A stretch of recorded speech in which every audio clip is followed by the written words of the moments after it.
कहानी की शुरुआत होती है दुनिया को बर्फ से ढका देखकर, जहां इंसान अपनी जान बचाने के लिए जमीन के नीचे कुछ बचे खुची शेल्टर्स में छुपे हैं। लेकिन यह जगह उतनी महफूज नहीं है। एक अंधेरी कॉरिडोर में भागते हुए दो लोगों की सांसें फूल रही हैं। कोई चीज उनका पीछा कर रही है, कुछ जो सिर्फ देखने से ही जान निकाल दे। अलर्ट साउंड्स और चीख की गूंज हवा में गूंज रही है। दोनों एक दरवाजे तक पहुंचते हैं, लेकिन बदकिस्मती से वो लॉक है।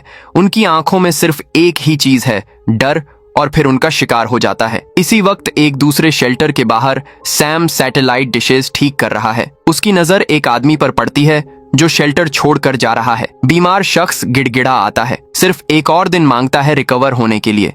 लेकिन मैसन की सोच अलग है। उसका मानना है कि वह ऑलरेडी ज्यादा रिसोर्सेस वेस्ट कर चुके हैं। बीमार आदमी गुजारिश करता है कि कम से कम उसे जाने दिया जाए, लेकिन मैसन के चेहरे पर एक भी रहम का असर नहीं दिखाई देता। उसने फैसला कर लिया है सर्वाइवल के नाम पर वह एक और जान ले लेता है। बिना किसी शर्मिंदगी के सैम ने रोकने की कोशिश की, लेकिन कुछ नहीं बदला। थोड़ी देर बाद वह शेल्टर के अंदर वापस आता है, जहां माहौल एक अजीब सी बेचैनी से भरा पड़ा है। यहाँ जो थोड़े लोग बचे हैं, उनका सबसे बड़ा डर है सिर्फ थोड़ा सा बीमार पड़ना। आखिरी बार जब फ्लू आया था, सिर्फ 7 दिनों में 20 लोग मारे गए थे। तभी ब्रिग्स, जो इस जगह का लीडर है, एक नए रूल के साथ आया।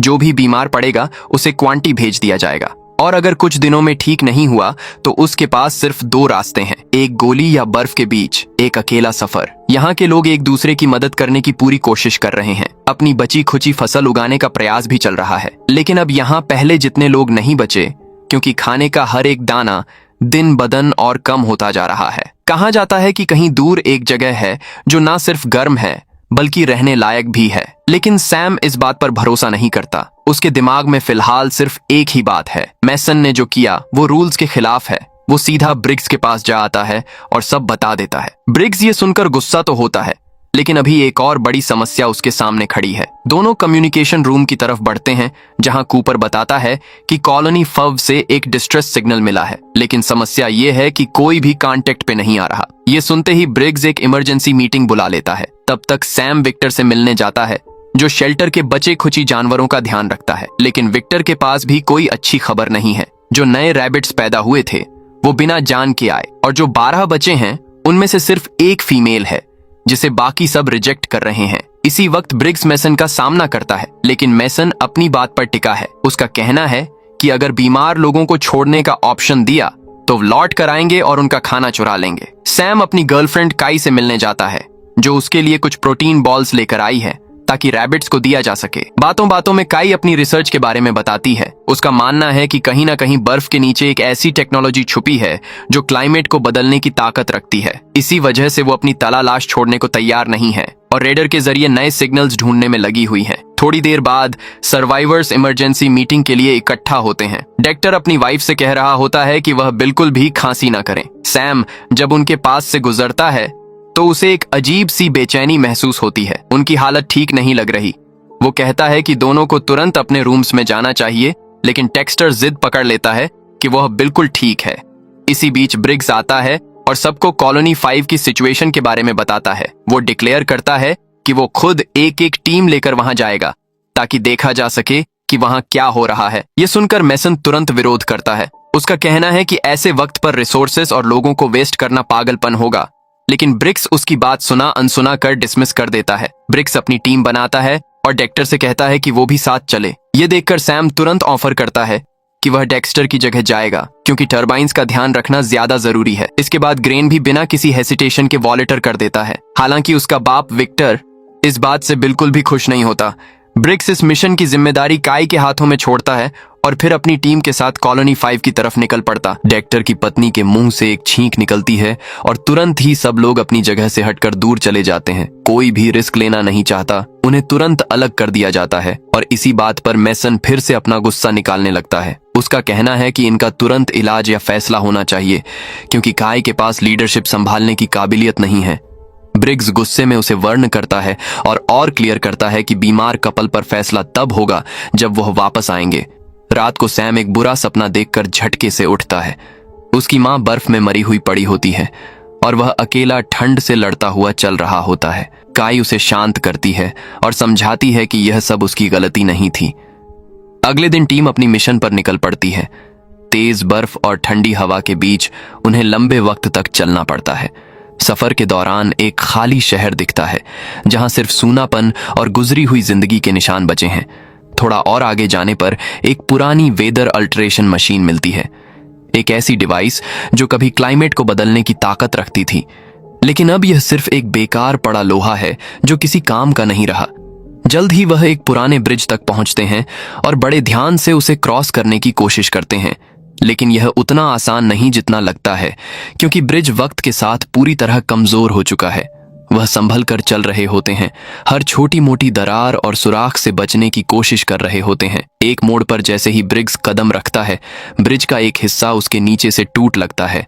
वह गिरने वाला होता है, लेकिन वक्त रहते अपने आप को संभाल लेता है। जैसे तैसे ब्रिज पार करने के बाद उनकी नजर एक गाड़ी पर पड़ती है जिसके पास एक बेजान शरीर पड़ा होता है। उसके हाथ में एक बंदूक होती है। जब वह और करीब जाकर देखते हैं तो उन्हें गाड़ी के अंदर एक पूरी फैमिली की लाश मिलती है। यह देखकर उन्हें समझ आता है कि उस आदमी ने पहले अपने परिवार को मारा और फिर खुद को खत्म कर दिया। लंबी दूरी तक बर्फ में चलने के बाद तीनों एक क्रैश हुआ। हेलीकॉप्टर देखते हैं। ठंडी और तेज हवा से बचने के लिए वो उसके अंदर छुप जाते हैं। रात को ग्रेन हेलीकॉप्टर के अंदर बैठे बैठे इस बात पर हैरान होता है कि एक वक्त था जब लोग इस तरह हवा में उड़ सकते थे। उसने कभी ना तो हेलीकॉप्टर देखा था, ना कभी किसी प्लेन को उड़ते हुए महसूस किया था। वो हैरानी से इस मशीन को देखता है और सोचता है कि जब यह आसमान में उड़ती होगी तो कैसा लगता होगा। ब्रिग्स अपने पोस्ट पर कॉल करता है ताकि कॉलोनी की हालत का पता लगा सके। कूपर बताता है कि डेक्टर और उसकी पत्नी की तबीयत और बिगड़ती जा रही है। मेसन बार बार यह बात उठाता है कि उनका चेकअप जरूरी है।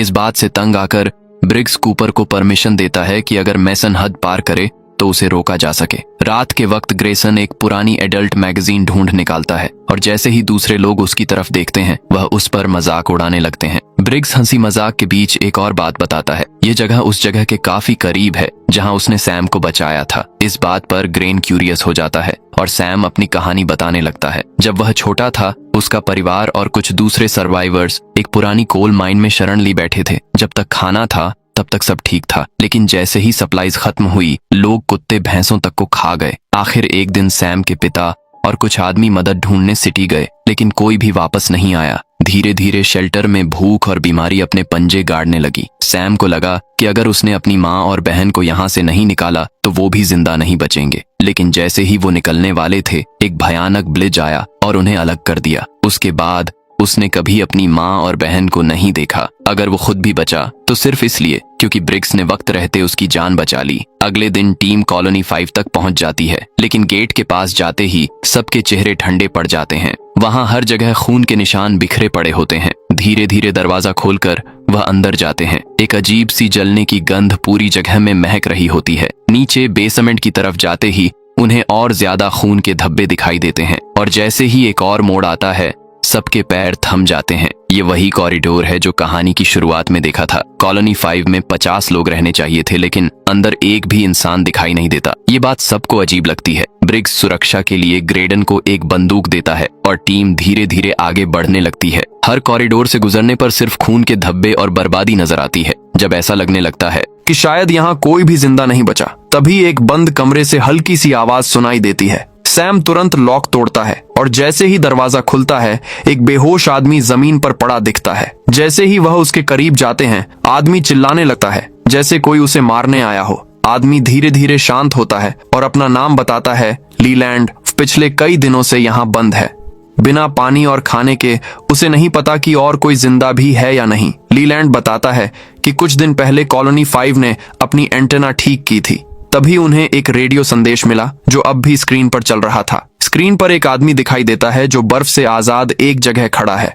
वो बताता है कि उसकी टीम ने एक पुरानी वेदर मशीन रिपेयर कर लिया है, जिस वजह से उस जगह की बर्फ पिघल गई है। अब वहां हरी भरी जमीन है जिसमें फसल उगाई जा सकती है। लेकिन असली दिक्कत ये नहीं थी, उनका सिग्नल डिस्टर्ब हो जाता है और सिर्फ आधा मैसेज ही कैप्चर हो पाता है। लीलेम बताता है कि उन्होंने उस सिग्नल को ट्रैक किया और एक टीम को उस जगह का पता लगाने भेजा, लेकिन उन्हें वहां पहुंचने से पहले ही एक खौफनाक चीज मिल गई। वो कॉलोनी 5 तक उनका पीछा करती रही। सम तुरंत मैप निकालता है और लीलैंड से उस जगह का एग्जैक्ट लोकेशन बताने के लिए कहता है। ब्रिग्स कहता है कि वो लीलैंड को अपने साथ ले जाएंगे ताकि वह और ज्यादा बता सके, लेकिन लीलैंड डर से कांपने लगता है। ज्यादा वक्त बर्बाद किए बिना वो रूम से जितना हो सके उतना सामान उठाते हैं और कॉलोनी के अंदर संपर्क करने की कोशिश करते हैं, लेकिन सिग्नल नहीं मिलता। वो लीले को साथ चलने के लिए कहते हैं, पर तभी कॉरिडोर से अजीब सी आवाजें आनी शुरू हो जाती हैं, जैसे कोई भागते हुए आ रहा हो। लीलैंड डर के मारे चिल्लाता है और वापस कमरे के अंदर दौड़ जाता है। दरवाजा अंदर से लॉक कर लेता है। अब तीनों अकेले हैं।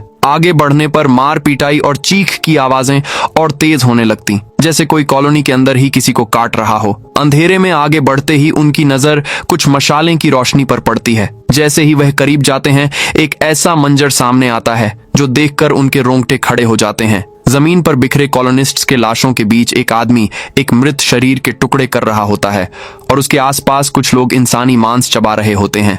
यह देखकर एक अजीब सी घिन और घबराहट उनके दिलों में उतर जाती है। तभी वह बुचर जो लाश काट रहा था उन्हें देख लेता है। एक पल के लिए सन्नाटा छा जाता है, फिर वो उनकी तरफ भागता है, लेकिन सैम तेजी दिखाता है और तुरंत गोली चला देता है। बुचर जमीन पर गिर जाता है, लेकिन गोली की आवाज से और भी कैनिबल जग जाते हैं। एक बड़ा आदमी जो शायद उनका चीफ है, गुस्से से दहाड़ता है। पूरे हॉल में चीख और भागने की आवाज गूंजने लगती है। सैम चीफ के कान पर गोली मारकर उसे रोकने की कोशिश करता है और एक और कैनिबल को खत्म कर देता है, लेकिन ये लोग बहुत ज्यादा हैं। ब्रिग्स इस भीड़ को रोकने के लिए एक डायनामाइट की स्टिक फेंकता है जो धमाके के साथ बड़ी आग लगा देता है। इस भगदड़ के बीच ग्रेडन थोड़ी लापरवाही कर बैठता है और ग्रुप से अलग पड़ जाता है। जब तक उसे समझ आता है तब तक नरभक्षी उसके आसपास गिर चुके होते हैं। वो उसके ऊपर टूट पड़ते हैं। ब्रिग्स और सैम तुरंत पहुंचते हैं और एक एक कैनिबल से टकरा जाते हैं। यह एक जीने मरने की जंग बन जाती है जिसमें वह हर एक शिकारी को खत्म कर देते हैं। लेकिन जब उनकी नजर ग्रेडन पर पड़ती है तब तक बहुत देर हो चुकी होती है। वह जमीन पर बेजान पड़ा होता है। ब्रिग्स और सैम को अब आगे बढ़ना ही था। जैसे ही वो सीढ़ियां चढ़ने लगते हैं, सैम एक कैनिबल पर गोली चला देता है, लेकिन तभी उसकी गोलियां खत्म हो जाती हैं। सैम अब बिना हथियार के रह जाता है। स्थिति और नाजुक ना हो, इसलिए ब्रिग्स तुरंत सीढ़ियों को तोड़ देता है ताकि नीचे से कोई भी उनका पीछा ना कर सके। लेकिन एक कैनिबल तो पहले से ही वहां पर था। वो ब्रिग्स पर टूट पड़ता है और दोनों के बीच एक जानलेवा जद्दोजहद शुरू हो जाती है। हर एक मुक्का, हर एक वॉर ब्रिग्स की ताकत को कमजोर कर रहा था, लेकिन वो हिम्मत नहीं हारता। बहुत मुश्किल से एक पल का मौका मिलता है और ब्रिग्स गोली चला देता है। वो कैनिबल चिल्लाता हुआ नीचे गिर जाता है। तभी नीचे से और भी कैनिबल आ जाते हैं जो ये सब देख लेते हैं। उनका चीफ गुस्से से दहाड़ नहीं लगता है। ब्रिग्स और सैम बिना वक्त गवाए तुरंत बाहर निकलते हैं। जैसे ही वो बाहर पहुंचते हैं, ब्रिग्स टावर के एंट्रेंस पर डायनामाइट फेंकता है। एक तेज धमाका होता है और पूरी टावर गिरने लगती है। कॉलोनी का रास्ता अब हमेशा के लिए बंद हो चुका था। ठंड और बढ़ने लगी थी।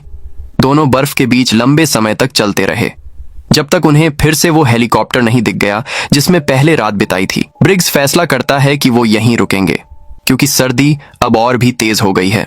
हेलीकॉप्टर के अंदर सैम और ब्रिग्स कैनिबल्स के बारे में बात करते हैं।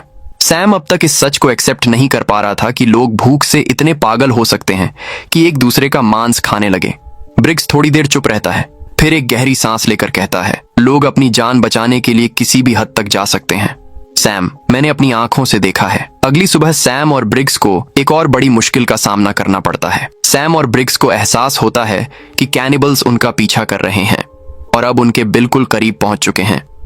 सैम को डर लगता है कि अगर ये लोग उनका पीछा करते रहे तो वह सीधा कॉलोनी तक पहुंच सकते हैं। ब्रिग्स के पास एक प्लान होता है। वो एक पुराना ब्रिज यूज करेंगे। कैनिबल्स को रोकने के लिए दोनों जितनी तेज भाग सकते हैं उतनी तेज उस ब्रिज पर दौड़ जाते हैं। सैम एक रिस्की जंप करके दूसरी तरफ पहुंचता है, जबकि ब्रिग्स थोड़ा पीछे रह जाता है। उसी वक्त कैनिबल्स भी ब्रिज पर पहुंचते हैं। ब्रिग्स एक छोटी सी डायनामाइट स्टिक निकालता है और उसे एक बड़े होल के पास रख देता है जिससे पूरा ब्रिज गिर सके। लेकिन हवा बहुत तेज चल रही होती है और जैसे ही वह फ्यूज जलाता है वो बुझ जाता है। ब्रिग्स वापस जाकर फ्यूज दोबारा जलाने की कोशिश करता है। ब्रिग्स हवा के झटकों से लड़ता है और बार बार लाइटर जलाने की कोशिश करता है। कैनिबल्स ब्रिज के छोटे छोटे गैप्स पर संभलते हुए आगे बढ़ने लगते हैं। कुछ लोग बैलेंस बिगड़ने की वजह से नीचे गिर जाते हैं। लेकिन और भी कैनिबल्स अब भी जिंदा हैं। आखिरकार ब्रिग्स मुश्किल से फ्यूज दोबारा जलाने में सफल होता है और कैनिबल्स को अपनी तरफ आकर्षित करने लगता है। उनसे लड़ते वक्त अचानक उसके हाथ में पकड़ा डायनामाइट फट जाता है। एक जोरदार धमाका होता है और ब्रिज 2 टुकड़ों में बन जाता है, जो किसी को भी वहां से गुजरने नहीं देता। सैम देखता है कि कुछ कैनिबल्स, जिसमें उनका लीडर भी शामिल है, दूसरी तरफ खड़े उसे घूर रहे हैं। यह देखकर वो दोबारा भागने लगता है। इसी वक्त आउटपोस्ट में मेसन डेक्टर और उसकी पत्नी को जबरदस्ती बाहर घसीट लाता है। मेसन बिना किसी झिझक के डेक्टर की पत्नी को गोली मार देता है। जैसे ही वो डेक्टर को मारने वाला होता है, काई वहां आ जाती है और पिस्तौल तानकर उसे धमकी देती है। दोनों इस बात पर बहस करने लगते हैं कि कॉलोनी का असली नेता कौन होना चाहिए। तभी सैम की चीफ उनका ध्यान तोड़ देती है। डेक्टर ये मौका देखते ही भाग निकलता है और काय तुरंत सैम की तरफ दौड़ती है, जो ठंड के कारण बेहोश हो चुका है। थोड़ी देर बाद मेसन भी वहां पहुंचता है और बिना वक्त गवाए एक जोर का वार करके काय को गिरा देता है। कुछ घंटों बाद सैम आउटपोस्ट के अंदर होश में आता है और विक्टर को उसके बेटे की दुखद मौत के बारे में बताता है, लेकिन तभी मेसन अचानक वहां आ जाता है। सैम को बिस्तर से हैंडकफ करते हुए वो गुस्से में बोलता है कि अब कमांड बदल चुका है, अब सिर्फ सर्वाइवल मैटर करता है। रेशन 50 कम किया जाएगा, जो बीमारी के सिम्टम्स दिखाएगा उसे तुरंत चेक किया जाएगा और जो काम नहीं करेगा वह भूखा रहेगा। सैम मेसन को सब कुछ बताकर उससे इंसिस्ट करता है कि उन्हें यहाँ से जल्दी निकलना होगा, वरना कैनिबल्स को उन तक पहुंचने में देर नहीं लगेगी। समम उस गर्म जगह के बारे में बात करता है जो उसने वीडियो में देखी थी, लेकिन मेसन उसकी बात पर भरोसा नहीं करता और बिना कोई जवाब दिए कमरे से निकल जाता है।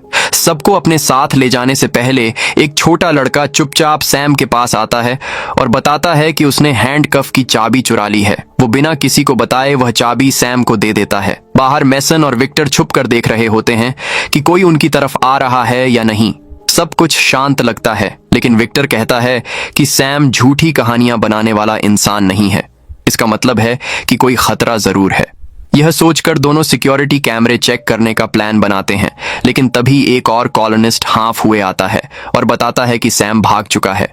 दूसरी तरफ सकाई को ढूंढता है और उसे एक अलग कमरे में बंधा पाता है। वो तुरंत उसे आजाद करता है और उसका कंप्यूटर यूज करके उस मैसेज का सोर्स ट्रैक करने लगता है। पहले तो कुछ नहीं मिलता, लेकिन रेडर पर दोबारा ध्यान देने पर फाइनली उस गर्म जगह का सिग्नल दिखाई देने लगता है। रडार का सिग्नल क्लियर दिखाता है कि यह सच है, यानी कि एक गर्म जगह वाकई एग्जिस्ट करती है। सैम और काई जितने सीड्स अपनी बैकपैक्स में भर सकते हैं भर लेते हैं और सबको वन करने के लिए भागने लगते हैं, लेकिन तभी मेसन और उसके ग्रुप उन्हें घेर लेते हैं। लेकिन तभी अचानक बाहर एक जोर का धमाका होता है। सब लोग सिक्योरिटी कैमरा देखने के लिए दौड़ते हैं और जो दिखता है वो उनके होश उड़ा देता है। कैनिबल्स दरवाजे तोड़ने की कोशिश कर रहे होते हैं और उनका लीडर एक वार्निंग देने के लिए डेक्टर का सर उठाकर दिखाता है। फिर एक झटके में कैमरा तोड़ दिया जाता है। अब सैम फाइनली मेसन को कन्विंसिंग वक्त गवाए इंस्ट्रक्शंस देता है। जो भी गन चलाना जानता है वह हथियार उठाए और जो नहीं जानता वह वॉल्ट में छुप जाए। कूपर सब कॉलोनिस्ट्स को वॉल्ट तक ले जाता है और दरवाजा लॉक कर देता है, जबकि हथियारबंद ग्रुप कॉरिडोर में इकट्ठा हो जाते हैं। दरवाजा तोड़ने वाले कैनिबल्स का सामना करने के लिए तभी पूरी जगह की लाइट्स एकदम से बंद हो जाती है। जब वापस जलती हैं तो दरवाजा खुला होता है, लेकिन सामने कोई नहीं दिखता। शेल्टर के अंदर अजीब सी आवाजें गूंजने लगती हैं और अचानक एक कैनिबल एयर डक्ट से निकलकर सीधा कूपर के मुंह पर आ गिरता है। कूपर रिएक्ट करने की कोशिश करता है, लेकिन कैनिबल उसे जोर से नीचे फेंक देता है और सीधा वॉल्ट की तरफ भागने लगता है। लेकिन वॉल्ट के अंदर छुपे कॉलोनिस्ट समय पर दरवाजा बंद कर देते हैं और कैनिबल अंदर घुस नहीं पाते। दूसरी तरफ एक कॉरिडोर में एक बेचारी लड़की बचाव ढूंढ रही होती है, लेकिन एक कैनिबल उसे ढूंढ लेता है और बिना किसी दया के उसका काम तमाम कर देता है। तभी एक और हमला होता है। कैनिबल्स एयर डक्ट्स के थ्रू चुपके से आर्म्ड ग्रुप पर टूट पड़ते हैं। लड़ाई शुरू होती है। हर तरफ चीखें गूंज रही होती हैं। दोनों तरफ से लोग गिर रहे होते हैं, लेकिन कैनिबल्स रुकने का नाम नहीं ले रहे। इस बीच मेसन भी बुरी तरह घायल हो जाता है। सैम और काई किसी तरह वहां से निकलने में सफल होते हैं, लेकिन विक्टर डिसाइड करता है कि वो कैनिबल्स के लीडर का सामना करेगा। वो हिम्मत से लड़ता है, लेकिन आखिरकार दुश्मन के हाथों मारा जाता है। उधर मेसन, जो ऑलरेडी घायल होता है, एक रूम में जाकर शरण लेता है। वहां कुछ और लोग भी होते हैं जो वॉल्ट तक नहीं पहुंच पाए। जाने से पहले वह दरवाजा लॉक कर देता है, जिससे सैम और काय अंदर नहीं आ पाते। तभी एक कैनिबल उन दोनों का पीछा करते हुए आ जाता है। रूम के एक रिफ्यूजी को समझ नहीं आता कि क्या करें और वह मेसन को जोर से धक्का दे देता है, जिससे सैम और काय को अंदर आने का मौका मिल जाता है। लेकिन साथ ही वो कैनिबल भी रूम में घुस जाता है। काय बिना वक्त गवाए उसका काम तमाम कर देती है और दोनों तुरंत दरवाजा बंद करने की कोशिश करते हैं, लेकिन दरवाजा ज्यादा देर तक नहीं टिक सकेगा क्योंकि दूसरे कैनिबल्स भी पहुंच गए हैं और उसे तोड़ने की कोशिश कर रहे हैं। सैम तुरंत एक डक्ट खोलता है और सबको कहता है कि उसके थ्रू भाग जाएं। मेसन गुस्से में चिल्लाता है, वहां जाने का मतलब है ठंड से मरना, यहाँ रुककर लड़ना बेहतर होगा। लेकिन कोई उसकी नहीं सुनता और एक एक करके सब डक्ट के अंदर घुसने लगते हैं। सैम भी जाने वाला होता है, लेकिन पहले मेसन को एक गन देकर कहता है, अगर लड़ना ही है तो कम से कम तैयार रहो। फिर वो भी डक्ट के अंदर चला जाता है। सिर्फ कुछ ही सेकंड्स में कैनिबल्स दरवाजा तोड़ देते हैं और मेसन पर टूट पड़ते हैं। लेकिन मेसन हार मानने वालों में से नहीं होता। वो एक गैस टैंक पर गोली चला देता है और एक तेज धमाके के साथ पूरा एरिया आग में घिर जाता है। सारे कैनिबल्स उस ब्लास्ट में खत्म हो जाते हैं, सिर्फ एक के अलावा उनका लीडर, जो लास्ट मोमेंट पर डक्ट्स में छुपने में सफल हो जाता है। वही लीडर अब सैम तक पहुंच जाता है। डक्ट्स के अंदर ही दोनों भिड़ जाते हैं, लेकिन लड़ते लड़ते डक्ट के पैनल्स टूट जाते हैं और दोनों सीधा कैटल रूम में गिरते हैं।